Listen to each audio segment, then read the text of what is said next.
Bonjour, nous sommes en 2019 dans le site de l'Institut Docteur Angélique, dans une série de vidéos consacrées aux commentaires du livre de Qoheleth, le livre de l'Ecclésiaste, qui est un livre biblique écrit en hébreu. Et j'en suis rendu au chapitre 4, que je voudrais traiter cette fois dans son sens littéral. Littéral, ça veut dire tel que l'auteur de l'époque l'a pensé. J'ai fait d'autres vidéos où j'ai montré que, avec les pères de l'Église, on pouvait lire ces passages dans des sens allégoriques, par exemple en l'appliquant à des personnes de notre époque ou à une génération. La génération, par exemple, de mai 68, mais on aurait pu faire la même chose avec la génération de 14, les générations à l'époque de Louis XIV, etc. Ici, dans ce chapitre 4, je voudrais me mettre à la place de l'auteur tel qu'il écrivait à l'époque où se situe le texte. Il est attribué à Salomon. On sait qu'il n'est pas écrit sans doute par Salomon, mais beaucoup plus tard. Mais peu importe. De toute façon, il est en lien avec la pensée profonde que n'importe quel homme qui réfléchit aurait pu avoir à cette époque-là. Alors d'abord, il faut se souvenir de ceci. La révélation de Dieu, décrite dans l'Ancien Testament, s'est faite progressivement, avant que ne vienne la révélation plénière par Jésus-Christ. C'est en tout cas ce que nous, catholiques, pensons. Et donc, globalement, pour simplifier, on peut dire que l'Ancien Testament, il a deux grandes parties, je dirais, deux grandes parties de la révélation, avec un choc entre les deux, comme, je dirais, un tremblement de terre qui s'appelle l'exil du peuple juif à Babylone. La première période, on peut dire globalement, est écrite exclusivement en hébreu, est fondée sur la pensée de Moïse qui structure ce peuple. Et on peut dire, pour résumer, que tout est promesse matérielle. Si tu te comportes bien, si tu agis bien, tel que Dieu l'a commandé, si tu suis les commandements de Dieu, alors il te donnera une terre, cette terre d'où coule le lait et le miel, et ce n'est pas symbolique, c'est la terre de Canaan, cette terre magnifique située entre la mer et le Jourdain. Mais si tu te comportes mal, cette terre te sera retirée, tu seras exilé dans toutes les nations. C'est ce que Moïse, par exemple, rappelle dans son testament, dans le Deutéronome. Au chapitre 28, par exemple. Et on peut dire que globalement, en conséquence, à cette première période, le peuple hébreu est convaincu que s'il se comporte bien, alors les bénédictions matérielles tombent sur lui. Et on voit des psaumes qui s'en font témoin, du style psaume 5, verset 13, « Toi tu bénis le juste, Seigneur, et comme un bouclier, ta faveur le couronne. » Ou encore, « Le juste poussera comme un palmier, il grandira comme un cèdre du Liban. » Et c'est pris d'un point de vue matériel. C'est d'ailleurs au point que les protestants, qui ont tendance à donner à cette première partie de l'Ancien Testament un poids énorme, bien plus grand que la seconde partie qui leur paraît un peu corrompue par les influences grecques en particulier, et ils ont retiré de la Bible toute la partie de la Bible qui est écrite en grec en la qualifiant de livre apocryphe. Mais on peut dire que même certains livres qui modèrent tout cela sont regardés secondairement. Eh bien, certains évangéliques qui regardent trop l'Ancien Testament se disent que s'ils sont proches de Jésus-Christ, eh bien, ils obtiendront de l'argent, de la réussite matérielle, et que cette réussite matérielle mesure le degré de leur foi. Et c'est tout à fait logique, puisque la foi, quand on croit en Dieu, procure tous les biens. Il permet même de dire à cette montagne de se jeter dans la mer. C'est donc que si on croit, puisque c'est là la vertu suprême pour certains évangéliques, on obtient ce dont on a besoin, des besoins matériels en particulier. Et donc, si on ne les a pas et qu'on se plaint et qu'on crie vers Dieu, c'est sans doute qu'on n'a pas assez la foi et que donc les malédictions sont en rapport avec ça. Et puis, il y a une seconde partie de l'Ancien Testament qui est marquée, comme je le disais, par cette couche géologique qui s'appelle l'exil à Babylone. On sait ce qui se passe. Ce peuple hébreu, mené par des rois formidables comme le roi Josias, se convertit, retire toutes les idoles du pays, y compris le serpent d'airain que Moïse avait construit parce que des gens le vénéraient, et donc ça semblait un peu de l'idolâtrie, et se convertit à Dieu. Et c'est à ce moment-là qu'arrivent tous les malheurs. Le roi Josias est assassiné par un roi égyptien qui voulait passer par là, dans une espèce de guet-apens pitoyable, et un peu plus tard, En réponse à l'attaque égyptienne, le roi Nabuchodonosor, qui veut aller conquérir les pays qui les ont attaqués, conquiert ce peuple hébreu, une partie en tout cas, et le déporte à Babylone. Il y aura une deuxième déportation qui touchera Jérusalem lui-même. Donc c'est la catastrophe, le temple est détruit, la ville est ravagée, tous les biens accumulés par les rois d'Israël sont confisqués. Ce sera un traumatisme durable pour une raison profonde. Comment se fait-il qu'alors que nous nous étions convertis à la loi de Moïse, que c'est à ce moment-là que sont tombés les malheurs? Voilà la question qui se pose. Et donc, face à cela, eh bien, des livres sont produits dans l'Ancien Testament, comme le livre de Job, qui met en scène un homme juste à qui il arrive tous les malheurs possibles. Et puis, ce livre de Qoéleth, au sens littéral, qui constate cela, à savoir qu'il y a des hommes justes sur qui tous les malheurs tombent et des hommes pervers sur qui toutes les réussites matérielles tombent. Eh bien, c'est ce que ce chapitre 4 montre et décline à travers toute une série de remarques, de textes qui seront d'ailleurs repris dans l'Apocalypse sous les 7 mystères scellés, c'est-à-dire les 7 drames qui frappent l'humanité, même quand elle est juste, il faut le reconnaître. Et voilà ce qu'en dit l'Ecclésiaste. Je regarde, c'est au chapitre 4, verset 1, je regarde encore toute l'oppression qui se commet sous le soleil. Ça veut dire sur cette terre où nous habitons maintenant. Voici les larmes des opprimés, et ils n'ont pas de consolateur. Et la force est du côté des oppresseurs, et les opprimés n'ont pas de consolateur. Alors, j'en viens à féliciter les morts, qui sont déjà morts, plutôt que les vivants, qui sont encore vivants. Et plus heureux que tous les deux est celui qui ne vit pas encore et qui ne voit pas l'iniquité qui se commet sous le soleil.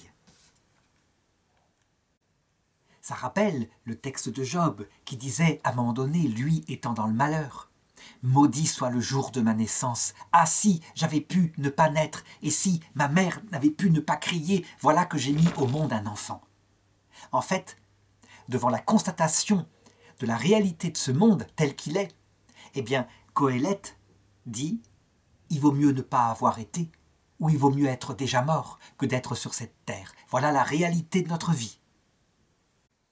Ça va loin, et on voit à quel point la pensée, le réalisme du peuple hébreu, confronté au malheur, est apparu à cette époque-là. À quel point finalement ce malheur et cette déportation ont mûri la pensée en la confrontant à la réalité.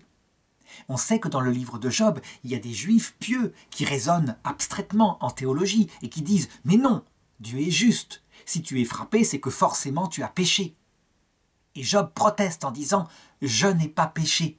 En tout cas, j'ai peu péché. J'ai commis aucun péché volontaire. » C'est la réalité. Eh bien, ce que Job va dire à Dieu sous forme de colère, en le convoquant pour un procès, Qoéleth le dit sous forme de constatation philosophique cynique, mais réaliste.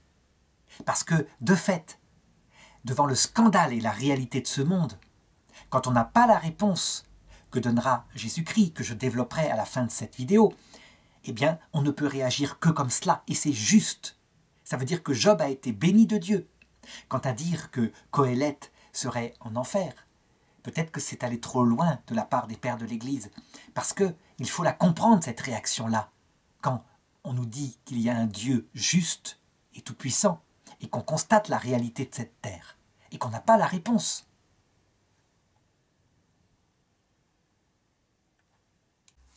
Et ensuite, Qoéleth va décliner toute une série d'autres injustices qu'il a repérées dans ce monde.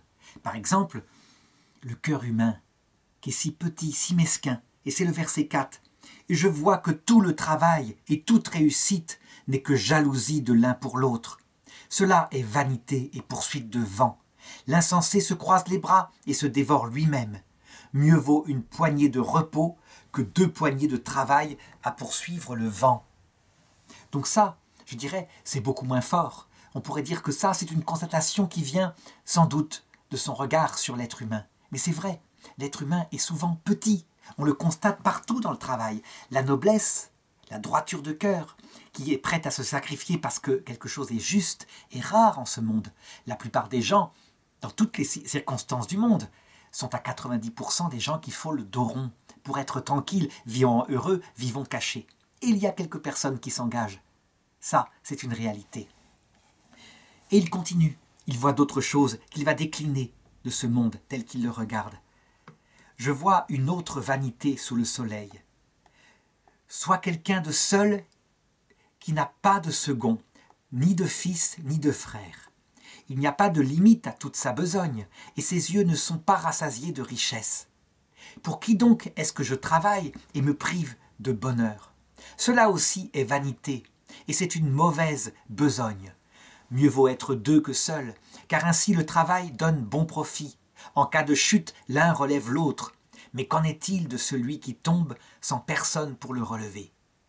Et si on couche à deux, on se réchauffe, mais seul, comment avoir chaud? Si je résume ce que dit Qoheleth ici, ce sont évidemment des scandales beaucoup moins graves que ceux qu'il citait avant.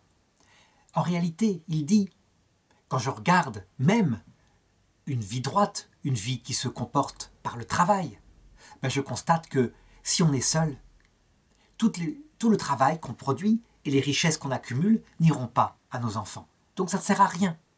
Et que d'autre part, la solitude ou le fait d'avoir un enfant, eh bien, c'est quelque chose qui arrive comme ça, qui n'est pas toujours contrôlable. Et donc parfois, cette vie si courte, cette vie sur Terre, on a beau être juste, elle ne procure même pas de bonheur. On pourrait dire ici facilement que Qoheleth se laisse aller un petit peu à sa rancœur, mais en réalité, c'est quelque chose de très profond. Si on considère que Dieu promet le bonheur à celui qui se comporte droitement, et que le bonheur, ça se réalise pour une vie terrestre courte qui va se terminer dans le néant, mais au moins avec un travail juste et équilibrant, et d'autre part une famille à qui on peut communiquer la richesse qu'on a accumulée. Eh bien même ça ne se produit pas, y compris pour ceux qui se comportent droitement. Tout est vanité finalement. Que tu te comportes droitement ou pas, c'est pareil. Tout finira dans le tombeau. À partir du verset 13, l'Ecclésiaste va regarder, cette fois, quelque chose qui tout de même, sur cette terre, est un peu juste. À savoir que quelquefois, un enfant sage est suivi par le peuple parce qu'il est sage, et il est plus suivi qu'un vieux roi qui a perdu le conseil. Voilà ce qu'il dit, c'est à partir du verset 13. « Mieux vaut un enfant pauvre et sage qu'un roi vieux et insensé qui ne sait même plus prendre conseil. Même si cet enfant est sorti de prison pour régner, et même s'il est né mendiant dans le royaume, je vois que tous les vivants qui sont sous le soleil seront avec cet enfant. Quant au second, le roi, l'usurpateur, c'est une foule sans finalité qu'il dirige.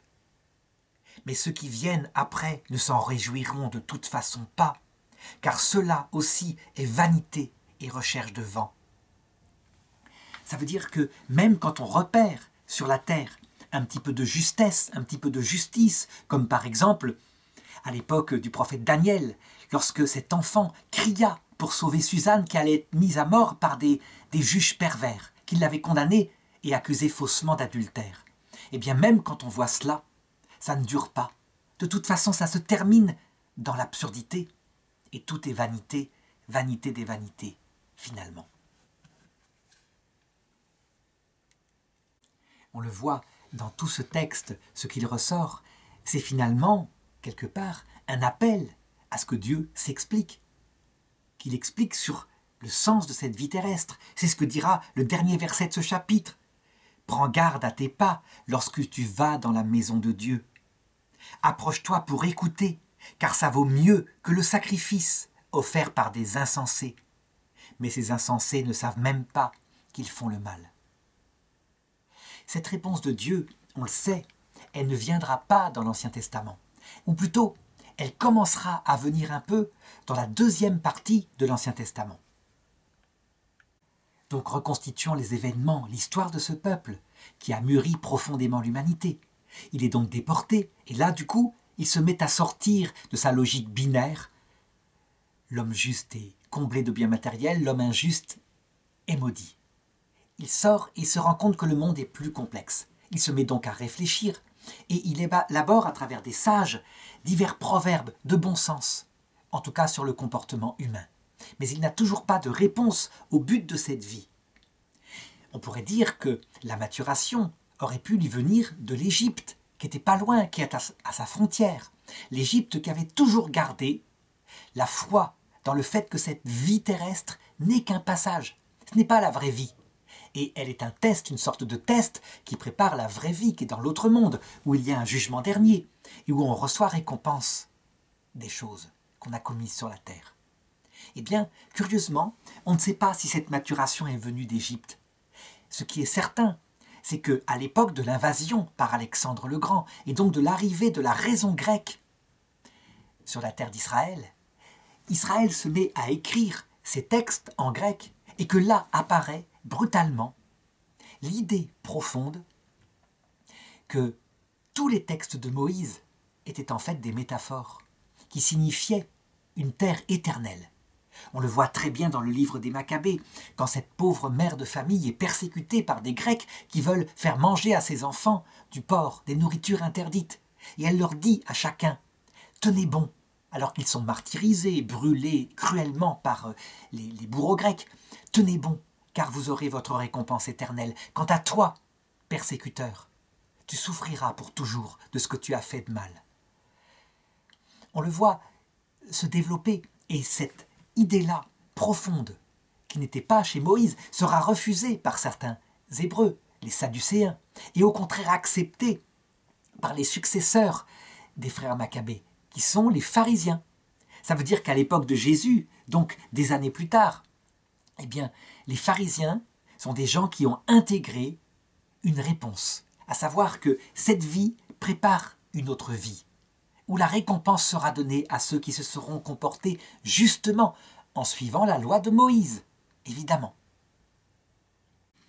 Ça veut donc dire que le progrès a fait qu'on attend une récompense éternelle dont on ne connaît pas la nature, mais un autre monde, on imagine un paradis de lumière, que Jésus d'ailleurs confirmera en décrivant Lazare, un pauvre, qui est dans un paradis comblé d'eau qui le comble de toutes choses, alors que le riche méchant est dans un Hadès. Le terme est employé par Jésus, c'est-à-dire un séjour des morts, où il est très malheureux, parce qu'il paye pour les péchés commis.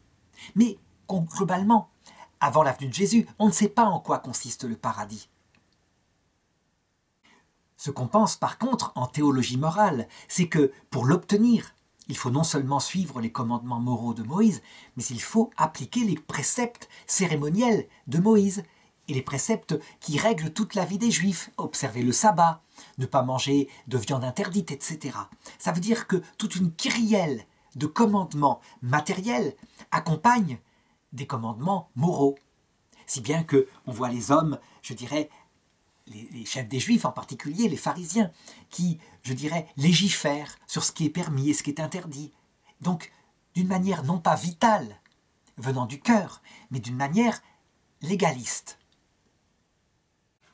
Pour se rendre compte de la maturité à l'époque de l'arrivée de Jésus, il suffit de regarder certaines pratiques qu'on voit actuellement dans l'islam, où certains sages musulmans affirme que le paradis sera ouvert à ceux qui respectent des lois matérielles comme ne pas manger du porc, porter un voile, etc. À savoir que le paradis serait donné à des personnes qui, parce qu'elles ne mangent pas de porc, et que cet aliment, c'est quelque chose de diététique, déterminerait le destin éternel. Eh bien, Jésus va arriver pour, cette fois, montrer le sens profond et définitif, le sens tel que lui, Dieu, le voyait à toutes les Écritures, et pour montrer que, en fait, c'est une loi intérieure, un changement de cœur.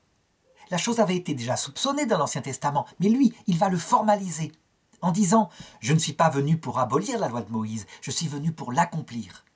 Certains disent « Ah, l'accomplir, c'est formidable, ça veut dire que tous les 600 commandements de Moïse, y compris sur le porc, les grenouilles, etc., il va les respecter. » Pas du tout. Il continue son texte en disant « Vous avez entendu dire par les anciens, œil pour œil, dent pour dent, et moi je te dis de ne pas haïr ton prochain. Si quelqu'un te demande de faire 10 pas à son service, fais-en 100 pour lui rendre service. » Tu as entendu dire des anciens que si ta femme ne te plaît plus, tu peux lui remettre une lettre de répudiation. Eh bien moi je te dis, ne répudie jamais ta femme. La répudiation est quelque chose que Dieu déteste. Reste-lui fidèle et ce que Dieu a uni ne le sépare pas. Tout au long de l'Écriture, Jésus va le manifester. Il va manifester que, à côté de cela, tous les aliments, maintenant, on peut en manger, puisqu'on a compris que le sens était en fait spirituel, que toute la loi de Moïse, par exemple l'annonce d'une terre nouvelle, la Canaan, était en fait la métaphore de l'annonce du paradis éternel qui serait donné à ceux qui arriveraient dans l'autre monde et qui s'étaient comportés selon les 2 commandements, l'amour de Dieu, l'amour du prochain. On le voit donc, c'est dans une cohérence, dans un prolongement, je dirais, extrêmement logique que la parole de Jésus va tomber. Sauf que, cette fois, elle va donner la réponse à tout, y compris au fait que cette terre, effectivement, est un lieu d'injustice. Mais qu'en fait, si on veut trouver la justice de Dieu, il ne faut pas regarder que cette terre qui est comme la première marche de l'échelle de Jacob, et qu'il y a d'autres marches, que tout ça c'est une échelle qu'il faut monter pour se purifier de ses péchés. Et que ce que Dieu permet sur terre, en fait, finalement, c'est l'étape où il se cache, où il nous livre à notre propre sagesse, afin de nous faire après miséricorde, parce que, de fait, nous péchons tous. La seule personne qui n'a jamais péché, la Vierge Marie, est aussi la seule qui jamais ne l'a cru, et qui s'est toujours considérée comme la plus grande pécheresse devant Dieu. Donc, on le voit. Le but de cela, évidemment, c'est de façonner le cœur de l'homme, parce que, et Dieu l'avait déjà dit à Moïse, personne ne peut voir Dieu sans mourir à soi-même. Le paradis ne consiste pas qu'en un jardin où on vivrait comme sur terre, sans devoir travailler et mourir, et je dirais mourir. Le paradis se définit certes par tout cela. Il y a un jardin, on retrouve les siens, c'est un monde magnifique et immense qui nous correspond.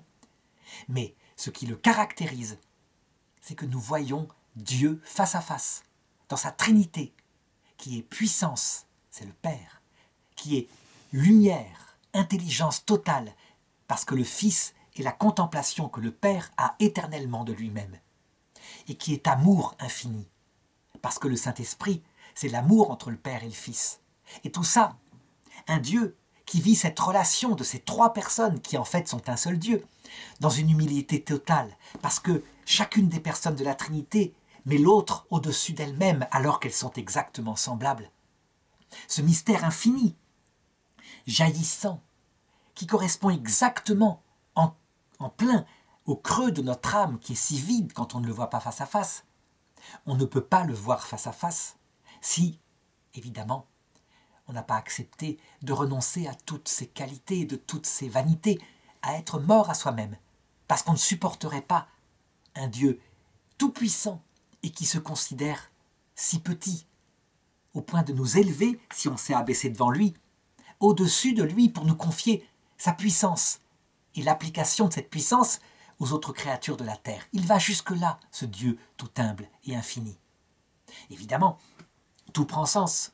Et dans ce cas-là, cette réponse donnée par Jésus, au point que l'Apocalypse dit « Nul autre nom ne pouvait révéler les raisons de la vie terrestre et les raisons de ce que dénonce Qoheleth, avec raison. » Eh bien évidemment, quand on a la réponse, on peut répondre à Qoheleth « Tout est en apparence vanité des vanités. » C'est dans la loi de Moïse, coupée de son achèvement, que tout est vanité de vanité. Si le seul but de la terre, c'est le premier échelon de l'échelle de Jacob, et que tout se termine après dans le néant. Évidemment que c'est vanité, évidemment qu'il a raison de dénoncer les injustices terribles, le fait que le travail qu'on fait ne sert à rien, que tout est perdu, et que quelquefois même, quand on travaille pour sa famille, eh bien, on ne sait même pas s'ils s'en serviront bien. Que la sagesse des sages elle-même, qui gouverne le peuple avec intelligence, et parfois un enfant peut le faire, tout ça, de toute façon, c'est vanité, quand il n'y a que le premier échelon. Mais s'il y a le reste de la révélation, tout devient cohérent, logique, intelligent, et la paix tombe sur les cœurs, et Job a sa réponse aussi. Donc on le voit, le sens littéral du livre de Qoheleth, loin de manifester un homme cynique, parti pour l'enfer, manifeste un homme réaliste, qui a compris que le premier échelon, la terre, en elle-même, c'est du vent, c'est de la vanité. Ça n'a aucune tenue. Et c'est Jésus qui expliquera plus tard qu'en fait, ça a une tenue à condition de regarder globalement la totalité de la vie humaine et sa finalité. Avant la révélation du Christ, finalement, Qoéleth a raison.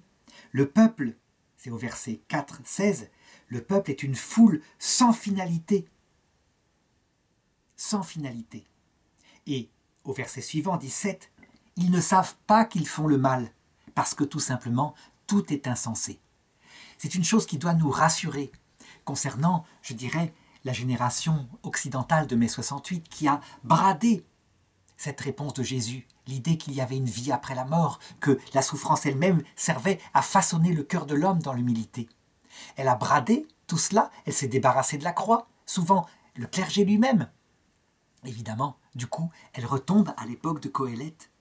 Elle construit un monde merveilleux sur terre pour, 50 ans plus tard, devenu âgé, se rendre compte que tout est vanité. Et ne pas le nier, veut dire ne pas le reconnaître. Le pire, c'est ça. Évidemment, ils le reconnaîtront à l'heure de leur mort, lorsque le Christ leur apparaîtra dans sa gloire et leur révélera leur erreur en leur faisant miséricorde. Parce que le but, évidemment, n'est pas de perdre, si Jésus laisse faire ça. Le but est évidemment de relever. Et ceux qui se repentent sont sauvés, en passant par le purgatoire, auquel ils ne croient plus, hélas.